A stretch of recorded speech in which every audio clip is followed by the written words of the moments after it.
សួស្តីបងប្អូនទាំងអស់គ្នាឥឡូវយើងមកមើលពីឈុតបាទម៉ូទ័រស្វានជាមួយនឹងម៉ូទ័រឆាបវិញម្ដងបាទ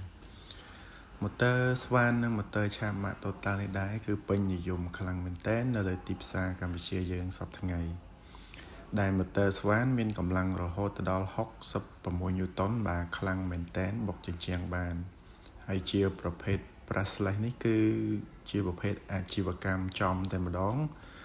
ហើយក៏មានផ្លែថែមឈុតដែរនៅក្នុងឈុតនេះបងប្អូនយកទៅគឺប្រើបានតែម្ដងបាទអត់ចាំបាច់ទិញទៀតទេ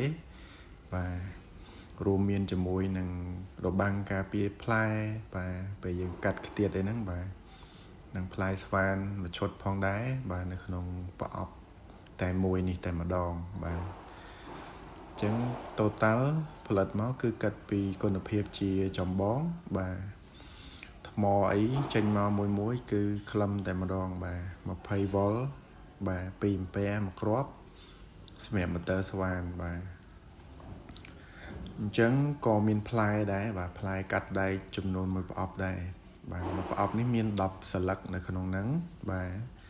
បងប្អូនយកទៅអាចធ្វើការបានតែម្ដងបាទកាត់ដែកកាត់អីហ្នឹងឆ្នាំងសាកជាប្រភេទសាកលបឿនលឿនបាទសាកត្រឹមតែ1ម៉ោងទេក្នុងមួយគ្រាប់ពេញហើយហ្នឹងហើយមួយទៀតបាទម៉ូទ័រនេះមានរូបរាងស្អាតមែនតើបាទជាប្រភេទក្បាលដែកបាទក្បាលដែកនេះគឺធន់មែនតើ total មិនផ្លិចទេគឺឡាយពណ៌ក្រហមមកជាមួយនឹងម៉ូទ័រផងដែរបាទនឹងមានមុខងារបុកបាទរូបអាញួរហ្នឹងគឺមុខងារបុកហើយបាទ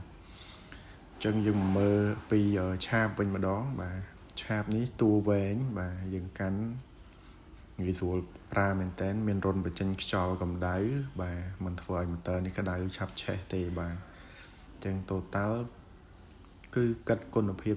ជាចម្បងមុនតែម្ដងបាទគុណភាពខ្លាំងមិនក្ដៅទោះ